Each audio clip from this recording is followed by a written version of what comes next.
Hello tout le monde, c'est Kim. Bienvenue sur une nouvelle vidéo et bienvenue dans mon petit atelier. Alors aujourd'hui on fait du bobinage et en même temps je vais répondre à un tag que j'ai vu sur la chaîne de Anaïs, donc Anacat et leur création. Je vous mettrai la chaîne et le lien en barre d'infos. Et le tag vient de la chaîne L'Atelier des Bois. Donc c'est un tag point de croix et je pense que j'en ferai un autre sur le DP en faisant du DP avec vous. Donc, première question, quand as-tu commencé la broderie? Ouh là là, il y a très très longtemps. Donc j'ai pas préparé les réponses hein, pour là je le fais comme ça sur un coup de tête. Quand j'ai commencé la broderie, alors j'ai commencé par du Canva. Je devais avoir 8-9 ans à peu près. C'est ma mère qui m'a initiée au Canva. Et là, je viens de faire un nœud. J'ai commencé par un petit Canva, je crois qu'il représentait un chat ou un chien, un truc comme ça. Et de plus en plus, j'ai été vers des grands modèles. Et après, par contre, j'ai découvert le point de croix. Alors, ma mère fait pas du tout de point de croix, par contre. Mais j'ai découvert le point de croix. Pour moi, ça ressemblait beaucoup au Canva. Et j'ai fait, bon, bah, allons-y. Donc, j'en fais depuis plus de 20 ans. Ça commence à faire... Ah, oula, ça commence à remonter, là. Oula, c'est pas pour me... Ça rajeunit pas, tout ça, hein. Et j'en ai fait un certain nombre des projets. Oh, dis non. Peut-être que j'aurais pas dû faire ce tag. Je sens que ça va me filer un coup de vieux. Bon, bref, c'est pas très grave. Question 2. Comment as-tu commencé la broderie? Bah voilà, je l'ai expliqué dans la précédente question. Comment j'ai commencé? Par ma mère qui m'a dit est-ce que ça te tente? Oui, allons-y. Moi voilà, je veux tout essayer, je veux tout tester. Et du coup, bah voilà, j'ai commencé par du Canva, ensuite de la broderie, enfin du point de croix, et plein d'autres types de broderie après. Donc je sais pas. Ouais. Mon premier projet en point de croix.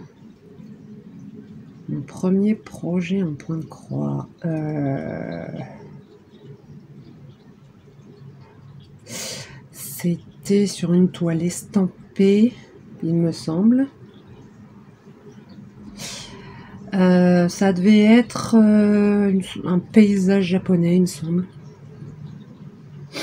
Je suis plus sûre. Très honnêtement, je suis plus sûre. Là, ouf. Quel projet je n'ai jamais fini en point de croix?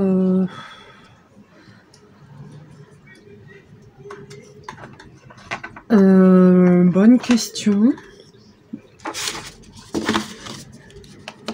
Je crois que c'était un bateau, un 3-mâts. Pareil, une toile estampée, et je crois que c'est ma mère qui l'a terminé. Ou alors elle a encore le projet chez elle et... Non, je crois que ouais, c'était ça, c'était un bateau. Je crois que c'était un des derniers projets que j'ai fait ado, enfin que j'avais commencé ado et que ça, le point de croix m'avait passé pendant une période, j'avais découvert d'autres trucs et du coup, je crois que celui-là, je l'ai jamais terminé. Qu'est-ce que c'est? Ouh là là, 30-23. Il faut que j'arrête de faire ça. Non, c'est pas 30-23.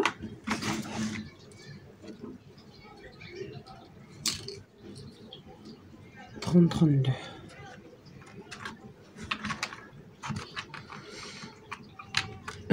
Voilà. Question 5. Quel est le projet dont tu es le plus fier et celui le plus raté?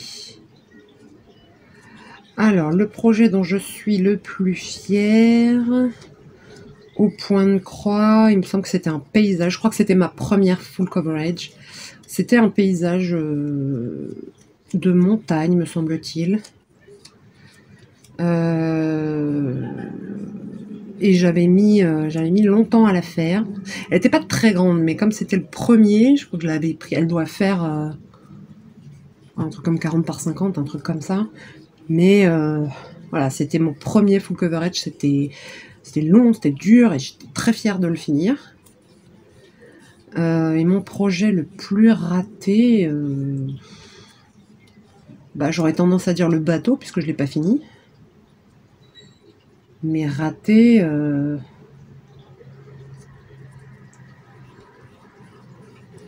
ouais, le bateau. À part ça... parce que les autres, ils sont toujours en cours, mais qu'est-ce qu'on a... Ah si, raté peut-être le... Si, le Disney que j'ai en cours, mais je l'ai recommencé, donc je sais pas trop si on peut dire que je l'ai raté. Je sais pas. Oui, si, je l'ai quand même bien raté parce que en fait, je l'ai commencé, j'étais malade. Donc j'ai fait des erreurs dès le début. J'ai sauté des points, j'ai sauté des lignes, bref, c'est n'importe quoi. Et du coup, je me suis dit, oh, je le rattraperai après. Non. Non, je ne l'ai pas rattrapé après, donc je l'ai carrément recommencé. Donc ouais, je dirais celui-là, le Disney. Le projet que je rêve de faire...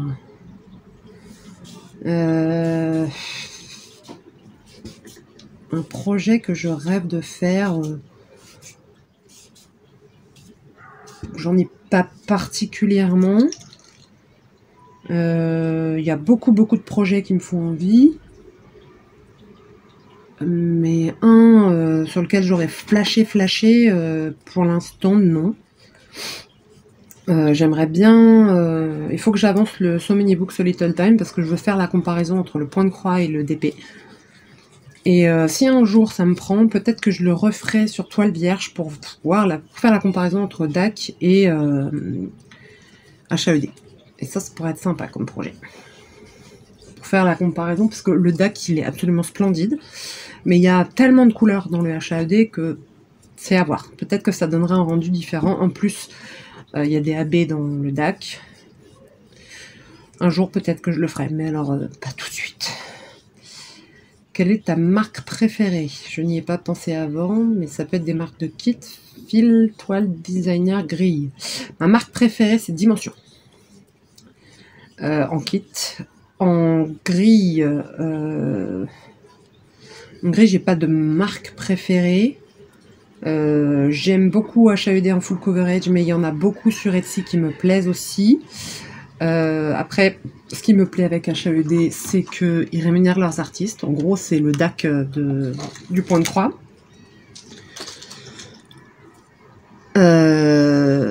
Je vérifie la caméra parce qu'il a tendance à s'arrêter à 8 minutes. Donc là, comme on arrive à 8 minutes... Non, c'est bon. On verra, ça va peut-être s'arrêter à un moment. Donc en kit, c'est Dimension, en fil DMC, en toile, je dirais Zweigart. J'ai encore fait la boulette. 602. En designer, alors là, impossible de retrouver les noms. C'est des noms, c'est des Russes, donc désolé, mais là, je sais pas. Il faudrait que je retrouve. 602. Et en grille, non, ça dépend vraiment. Ça dépend de mon envie, de si j'ai envie de faire du full coverage, du partiel, une estampée, pas estampée, enfin voilà, ça dépend vraiment. Une grande, une pas grande. J'ai pas de préférence sur les grilles. Quel style et technique de broderie préfères-tu? Oula! Alors ça dépend des techniques de broderie que j'utilise. Ah, et ça dépend aussi de mon envie. Alors, j'ai une nette préférence pour le point de croix parce que ça fait des rendus assez jolis et c'est facile, entre guillemets. Par contre, au niveau des techniques un peu plus compliquées, j'adore la broderie haute couture. Donc la broderie au crochet de Lunéville, je trouve ça génial à faire. Ça donne des trucs absolument fabuleux. Ah, il y a un nœud. Mais je l'ai pas déjà le 602? Non, c'est pas grave. Mais on fait rarement une broderie complète au crochet de Lunéville. c'est souvent, très souvent, comment dire ça, couplé avec une autre technique. Mais ça rend des trucs, pour broder des perles et des sequins, c'est vraiment le must. Ça va vraiment beaucoup plus vite une fois qu'on a appris la technique, enfin qu'on la maîtrise surtout, parce que l'apprendre c'est pas très compliqué. J'aime aussi beaucoup la broderie d'or, même si je ne maîtrise pas vraiment bien la technique, surtout avec la cantille. Donc ça, j'espère pouvoir faire une vidéo dédiée à la broderie d'or et une vidéo dédiée au crochet de Lunéville, pour vous expliquer un peu comment ça fonctionne, comment on fait, etc. Sachant que j'ai appris sur YouTube. J'ai pris aucun cours, j'ai été dans aucun atelier. Donc il y aura peut-être des choses qui fonctionneront pas, mais enfin on verra bien à ce moment-là. Qu'est-ce que j'aime d'autre comme technique de broderie? Bah là, alors ce que j'aime beaucoup c'est la broderie asiatique, donc la technique de peinture à l'aiguille. Ça, oh, je trouve que ça fait des rendus. Mais alors bon, il faut vraiment maîtriser, prendre le temps, et surtout moi j'ai pas les bonnes fournitures, j'ai pas les fils de soie, j'ai pas les bonnes aiguilles. Donc j'utilise la technique, mais ça rend pas vraiment la même chose, quoi. Sinon j'aime toujours découvrir d'autres trucs.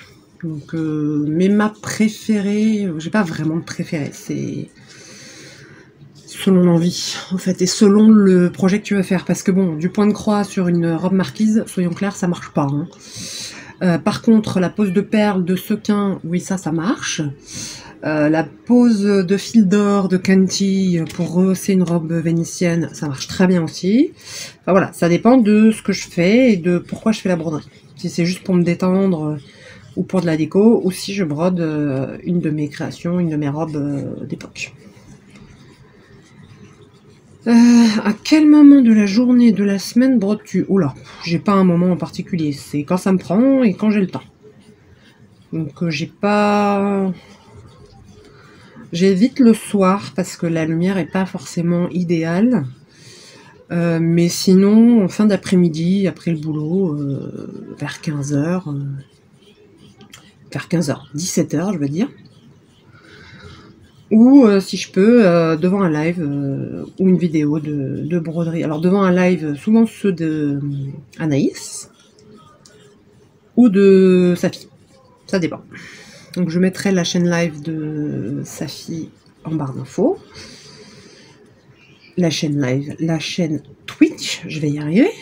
Je suis fatiguée, je suis désolée. Mais ouais, j'ai pas vraiment de moment.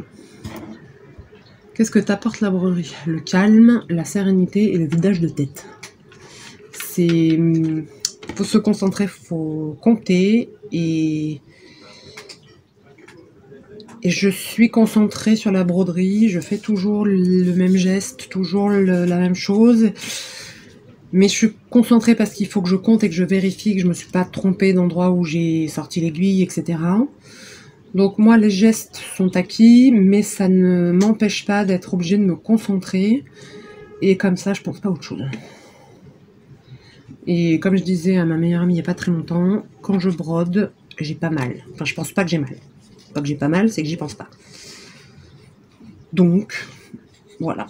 Alors que ce soit le point de croix ou autre, hein, parce que quand on fait de la broderie de Lunéville ou de la broderie d'or, c'est pareil, hein, on a un patron. Alors c'est limite, c'est comme si on avait une toile estampée en fait, si on compare au point de croix. Et du coup, il faut suivre le modèle. Après, on est quand même beaucoup plus libre qu'une toile estampée, c'est-à-dire qu'on a le dessin en fait sur la toile tendue, et après il faut poser les fournitures ou le fil. Donc c'est différent, mais pour moi c'est tout aussi apaisant. Il faut toujours se concentrer, particulièrement quand je fais de la broderie d'or, parce que je maîtrise pas vraiment la cantille pour l'instant. Le reste, la lame de métal je maîtrise, la couchure je maîtrise. Sinon quand on fait une forme et qu'il faut la rembourrer, là, c'est un peu plus touchy, mais voilà. Mais sinon, voilà, la cantille, comme c'est une fourniture fragile, j'ai un peu de mal. Mais sinon, voilà. Et du coup, ça m'oblige à me concentrer. Ça m'oblige à me concentrer et comme ça, je pense pas à autre chose. Quel sera mon prochain projet? Eh ben, mon prochain projet, je pense que je vais commencer un... Ah, je sais, je vais faire un des signes du zodiaque qui ira sur ma robe pour Venise. Et comme ça, j'en profiterai, je mélangerai les techniques entre la broderie d'or, mais là ce sera avec de l'argent puisque la robe est bleue et blanche. Donc la broderie d'or avec de la cantille argent et le crochet de Lunéville où je poserai des sequins. Il faut juste que je design le motif. Ouais, ça peut le faire, ça. Quels sont mes encours? Vous voulez pas savoir? Si, vous voulez savoir, mais moi, je veux pas savoir. Alors, j'ai le grand Disney que je fais avec Jess, que j'ai un peu mis de côté, j'avoue, parce que quand j'ai dû le recommencer, ça m'a un peu saoulé. J'ai notre salle à Isila et moi. J'ai le salle mystère et la lanterne de printemps de Safi, de Find the Needle.